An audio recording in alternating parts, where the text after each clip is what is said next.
Y aprovechando el tema de de esto de que hablamos de los tiempos apocalípticos, es que de mi parte estoy apostando a retomar el origen iniciático de uno de los textos sagrados, pero más pisoteados, que es la Biblia, ¿sí? Tanto en su Pentateuco, o sea, en sus primeros 5 libros, la Torá, conocida también, como en el Nuevo Testamento, ¿sí? Estoy aprovechando para mostrarte cuánta enseñanza realmente hay allí, pero que bueno, como nos la metieron literalmente, ¿no? Como mito y como cuestión obligatoria y totalmente ya retorcida con otras intenciones, pues bueno, hasta uno termina casi odiando a veces esas cosas, o las termina haciendo, ¿no? Por mera repetición. Y cuando hablamos de que estos tiempos apocalípticos, a lo que hace referencia es a todo este nuevo sistema para vincularnos, una nueva dinámica para vincularnos, y que parte de la base, como te decía, ¿no? De que primero Dios, a través del Antiguo Testamento, intenta vincularse con el hombre de una manera determinada y no le trae muy buenos resultados, porque el hombre lo único que intenta todo el tiempo es parecerse a Dios, imitar a Dios, y en eso no alcanzarlo, sino imitarlo.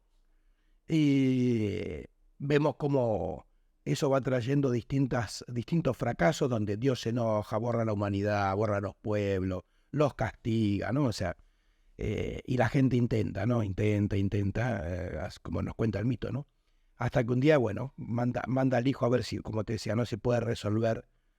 Viene el hijo a ver si puede resolver los conflictos no resueltos del padre, cuestión que en ya mismo es una enseñanza, porque nosotros como hijos también tenemos la demanda de resolver los conflictos que nuestros padres no han resuelto. Esa es, de alguna manera, la demanda que se nos trae.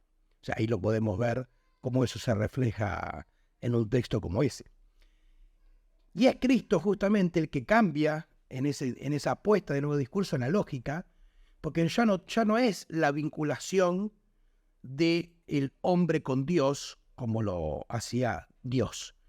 Cristo lo cambia y dice, no, de lo que se trata es de vincularnos entre nosotros para llegar a Dios. Cambia la mecánica. O sea, lo que tenemos que cambiar es el vínculo entre los hombres para llegar a Dios. Por eso, una de sus frases es, nadie llega al Padre si no es a través mío. O sea, cambia la lógica. Ya hay un punto anterior. Ya no hay una relación directa entre el hombre y Dios, sino que tiene que haber una relación entre hermanos. Y de ahí parte de su gran discurso. Y no es casual que entonces en esa nueva apuesta de discurso que nos muestra el amar al prójimo como a ti mismo, como el punto clave de ese discurso, no es casual que Cristo, los conflictos más grandes que tuvo que atravesar, son los de los vínculos. Son los de los vínculos. Empezando por el primero de sus vínculos. ¿Quién es mi padre? El que un día se apareció a través de un ángel en el medio de un sueño de María y la agració o la desgració, depende de cómo lo quiera ver, o el del señor que estaba ahí poniéndole el cuerpo, pero que no es reconocido como su padre, digamos. O sea, desde ahí. Pero no queda solamente ahí, porque después es como decir, una de las tantas cosas que a Cristo en su historia se le niega es los vínculos de familia. O sea, hermanos no, pareja no, hijos no. O sea, todo el tema de los vínculos casualmente, ¿sí? Todo aquello que tenía que ver con la parte de la enseñanza de Cristo, que era vincularse de un lugar diferente, es lo que después el discurso religioso agarra y niega y quita. Cristo no tuvo hermanos, Cristo no tuvo pareja, Cristo no tuvo hijos. ¡Pum! Lo sacamos, ¿sí? Pero la cosa no queda ahí, porque en los vínculos que quedaron en la historia que Cristo armó es con sus apóstoles. Apóstoles de los cuales uno de los más queridos lo niega 3 veces antes de que cante el gallo, y otro lo traiciona dando el beso de Judas. E inclusive el vínculo con el pueblo. No se olviden que supuestamente una semana antes de que hagan el juicio entre Cristo y Barrabás, Cristo entró en un burro como si fuera un rey prácticamente, y todos lo vitoreaban y lo recibían con alegría, ¿no? Así como los políticos cuando recorren la calle, ¿viste? Pero no, lástima que no van en burro en época de campaña, pero bueno. Pero vos fijate que una semana antes lo están aclamando, vitoreando, no sé qué, y a la semana siguiente lo están pidiendo que lo maten. Cosa extraña, digamos, ¿no? O sea, se extraña si no entiende la lógica que hay detrás, digamos, ¿no? Y no solo eso, o sea, digo, la cosa no se le acaba ahí, sino que además cuando lo crucifica solamente estaba María y Juan y María Magdalena. O sea, se quedó solo y en su peor momento. Todos los otros vínculos no estaban. Pero no solo eso, o sea, sigue. Después que lo matan, después que lo entierran, después que supuestamente resucita, ni los apóstoles creían, o sea, ni los vínculos más cercanos creían que era él. Y de ahí viene la famosa frase de Tomás, ¿no? Esto de, bueno, a ver para creer, o sea, mostrame que sos vos, mostrándome tus heridas, digamos, ¿no? O sea, como ves, casualmente, quien viene a traernos una enseñanza nueva con los vínculos, de relacionarnos desde un lugar distinto, muestra una historia conflictiva muy grande en los vínculos, digamos, sí. Y este tipo de análisis únicamente, realmente se pueden hacer desde enseñanza, ¿sí? O sea, esto no lo vas a escuchar en el sermón del domingo cuando es Pascua, o la misa de Ramos, o de cenizas, o cuando le lava los pies a los apóstoles, bueno, etcétera, etcétera, etcétera, digamos. Pero esto es lo que te muestra justamente por qué ese nuevo discurso, que es el de los vínculos, el de la nueva vinculación, que es eso básicamente. O sea, Cristo lo que nos viene es a enseñar una nueva manera de vincularnos. No fue lo que quedó, por un lado, descartado a nivel religioso y lo que quedó por fuera, pero lo que quedó de ese discurso manipulado, igual, no el discurso original, sino el manipulado, es que su vida fue totalmente conflictiva a nivel de los vínculos. Y de ahí llega justamente el Apocalipsis después, ¿no? Que como lo venimos recorriendo un poquito en el Yati de los miércoles a la noche, ese Apocalipsis básicamente es un juicio, o sea, otro juicio. Como ves, hay muchos juicios en el medio, digamos. Lo que pasa es que, como yo te lo mostré en algún momento, los juicios que se ven en los mitos no son juicios, son evaluaciones, que es muy distinto, son evaluaciones. Y el Apocalipsis es un juicio, es una evaluación de quiénes serán los justos, quiénes serán aquellos que podrán sentarse a la derecha de Dios Padre, quiénes serán aquellos que puedan acceder al reino de los cielos.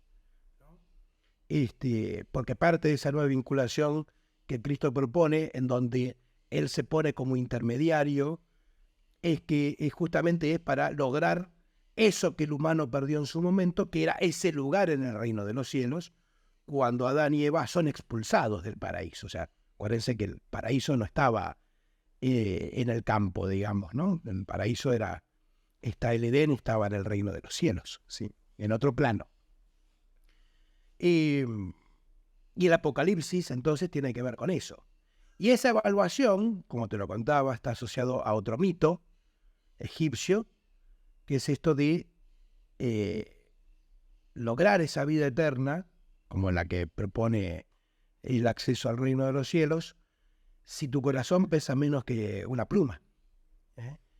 Y ese mito lo que te muestra, esa evaluación, es que son tus acciones las que tienen que pesar menos que una pluma para poder ingresar a ese espacio divino. Y las acciones que pesan menos que una pluma son las acciones, como te lo he dicho, que generan coherencia en vos. Las acciones que en tu vida generan coherencia son las que te alivianan. Las que alivianan ¿qué? Lo que te genera el peso, la culpa, la deuda, ¿sí? Y que cuando eso obviamente está en tu vida desde la incoherencia, pues lo que pasa es que esa pluma pesa más que tus acciones y bueno, no atravesás esa situación de evaluación. Y por lo tanto ese Apocalipsis, que como te contaba está escrito a futuro, acuérdense, el Antiguo Testamento es el pasado, el Nuevo Testamento es el presente, pero el presente no el nuestro, sino el presente de cuando ocurrió esa situación. Y dentro del Nuevo Testamento, el Apocalipsis es el futuro, ¿sí? Aunque es una situación a futuro. Son tiempos futúricos que tienen que ver en esa segunda venida de Cristo, ¿sí? Y esa segunda venida de Cristo es el discurso. El discurso. ¿Cuál discurso? Pues el que hace 2000 años vino a traer y no en ese momento lo que pasó es que terminó crucificado Cristo, digamos. O sea, el discurso terminó crucificado. Eso es lo que tenés que entender. Es el discurso. Por eso, lo que viene luego de lo que serían los evangelios, ¿no? Canónicos, los sinópticos, todo lo que viene después es la palabra de los apóstoles y de los apóstoles de los apóstoles, o sea, la transmisión del discurso. ¿Sí? La transmisión del discurso. Que también, como verás, en esas historias donde, ¿no? que son los hechos, los libros de los romanos, ¿no?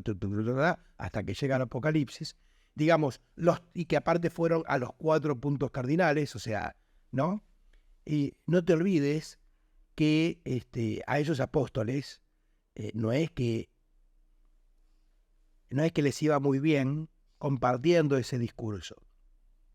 No te olvides que los crucificaban igual que a Cristo boca abajo, los romanos los usaban para el Coliseo con los leones.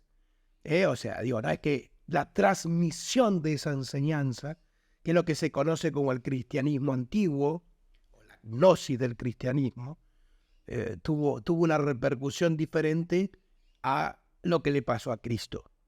O sea, los apóstoles, uno diría, siguieron, comúnmente se diría, su misma suerte.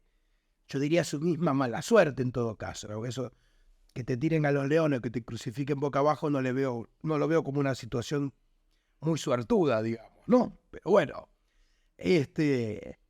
pero entonces la transmisión del discurso, que es lo que viene antes del Apocalipsis, y es lo que nos llega. Entonces, cuando viene la segunda venida de Cristo, es el retorno, la nueva oportunidad a ese discurso. Y ese discurso, básicamente, lo que representa es amar al prójimo como a ti mismo. Y amar al prójimo como a ti mismo tiene en sus bases la reciprocidad, tiene en sus bases lo de regresar mejorado lo que recibo, y el ser humano como valor central, quitando al objeto, a la cuestión, a la relación objetal del uso, del abuso y el descarte, que lo único que genera es culpa y deuda. ¿Sí? A tal punto esa culpa y esa deuda que justamente el discurso religioso, ahora el religioso, está basado en la culpa y en la deuda, ¿no? A tal punto, no te olvides que, como a veces te lo digo en broma, ¿no? Uno de los momentos para poder recibir la hostia, o sea, el cuerpo y la sangre de Cristo, no el hostiazo, como te decía, no, la hostia, es que primero tengas que golpearte el pecho y decir por mi culpa, o sea, que reconozcas tu culpa, y después entonces que reconoces tu culpa, es que te lo meten por la boca, digamos, ¿no? El único que se lo chupa es el cura, y eso está claro, digamos, ¿no? También, que es el único que se chupa la sangre del cura. En lo demás, un mordisco al cuerpo. Pero toda esa mecánica ritual, como siempre te digo, ¿no? Eso es el mundo simbólico del ritual, te muestra todo lo que nosotros recorremos, ¿sí? Además que lo que nosotros tenemos son las claves del contenido de todo eso. La religión es vacía, la enseñanza está plena de contenido simbólico. Y es todo esto que estamos viendo y recorriendo nosotros cuando hablamos de estos temas. Y es por eso entonces que atravesar ese apocalipsis para llegar a incorporar realmente, que sería lo que haces cuando tomás la hostia, es incorporar, ¿no? A ser corpóreo a Cristo, es para incorporar ese discurso. Es para incorporar ese discurso. Y por eso es como decíamos, ¿no? Cuando acaba el apocalipsis, para una línea discursiva se acabó, listo, no hay algo más, está en la contratapa y se acabó el texto, se acabó el discurso, se acabó.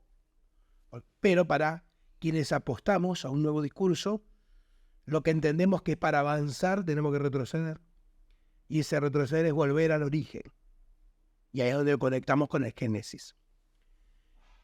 Y para entender el Génesis, también como te lo vengo mencionando y como te lo comentaba ayer, el Génesis, si bien es el mapa a través de los cuales con su palabra Dios crea, y por lo tanto ahí vemos que la creación es a través de la palabra, no nos olvidemos que hay un preámbulo del Génesis, que es como empieza el Génesis, que casualmente es como empieza el Apocalipsis.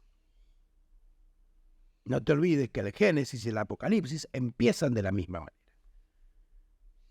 Y al principio era Dios, y Dios era el Logos, y el Logos era el Verbo, y el Verbo era el Logos.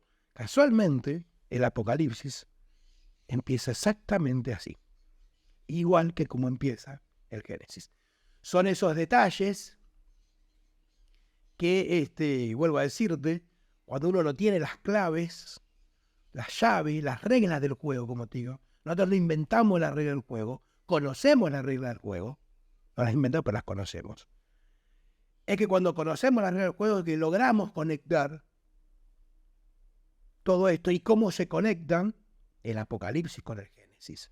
¿Qué relación tienen y por qué es tan importante? Y no es casual que de todos los mitos que pueden dar dando vueltas, ¿por qué el del Apocalipsis? ¿Por qué el de Cristo? Porque tiene una diferencia, porque te invito a que lo analices por tu cuenta. Cristo es el único iniciado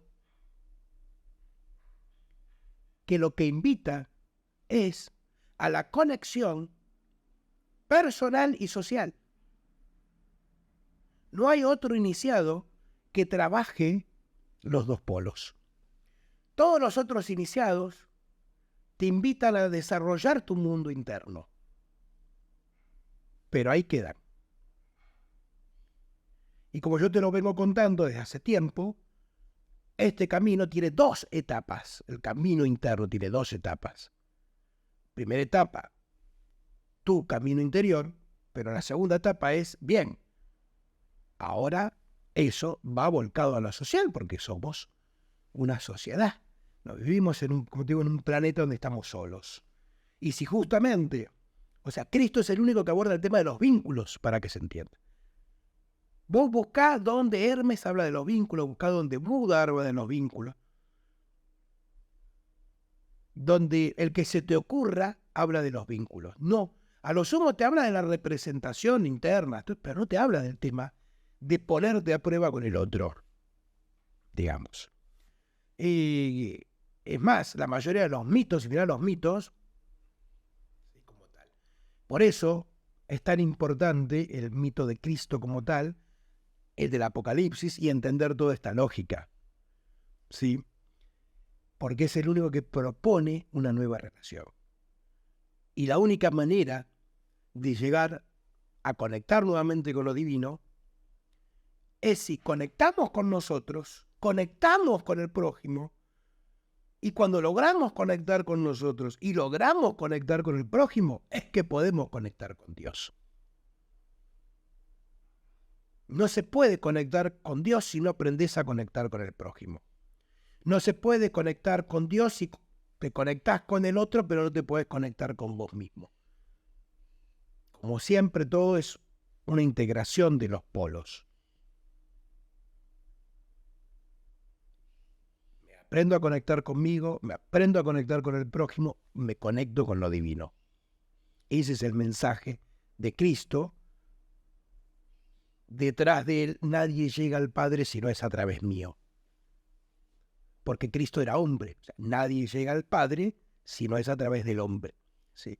O sea, pues yo que entender toda esta lógica, todo esto desde donde nosotros lo recorremos, digo, te da un concepto que yo te puedo asegurar que si la religión la enseñara así, sería una maravilla realmente. O sea, de entrada tendría un impacto totalmente diferente al actual con esta cuestión del uso y el abuso y el descarte, digamos. Pero bueno, por eso la religión es la religión y la enseñanza es la enseñanza, digamos. Ese sigue siendo el punto. Justamente ahí es donde la enseñanza, o mejor dicho, la religión, se transformó en una cuestión ajena a la enseñanza. ¿Sí? En sus orígenes era todo un solo mito. ¿Sí? La religión como mito se crea a partir justamente de esta diferencia, de visión, digamos, ¿no? O de manipulación hacia el otro. Así que bueno, vos fíjate que entonces, como te decía, que en esta cuestión, este feedback de regresar mejorado, lo que recibimos, que es esta dinámica que te propongo constantemente, aunque no te des cuenta, es esto. Vos me das, yo te doy un tema, vos lo tomás, me lo regresás y yo te lo regreso. Pero como ves, desde una amplitud y una concepción muchísimo mayor. ¿Se entiende? Esa es la apuesta, esa es la dinámica. Pero acordate que para eso es fundamental aprender a recibir. Es fundamental, acordate, fundamental aprender a recibir. Porque no puedo regresar mejorado lo que recibo si no recibo. Es simple. O sea, requisito básico. Mejorar regresado lo que recibo tiene por requisito básico recibir. Y como te lo digo, y te lo venía contando,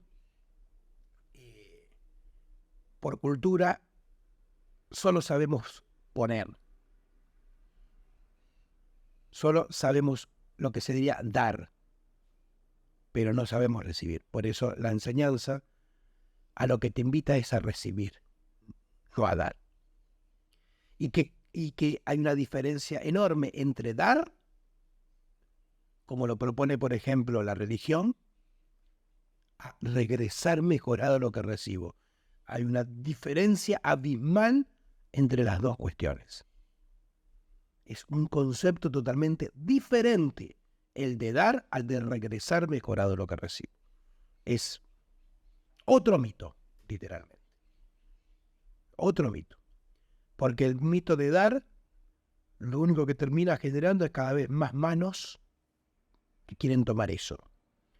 Ya lo vemos con la religión y con la política. Que lo que termina generando es una cuestión de aprender a pescar, no, sino a que te den el pescado.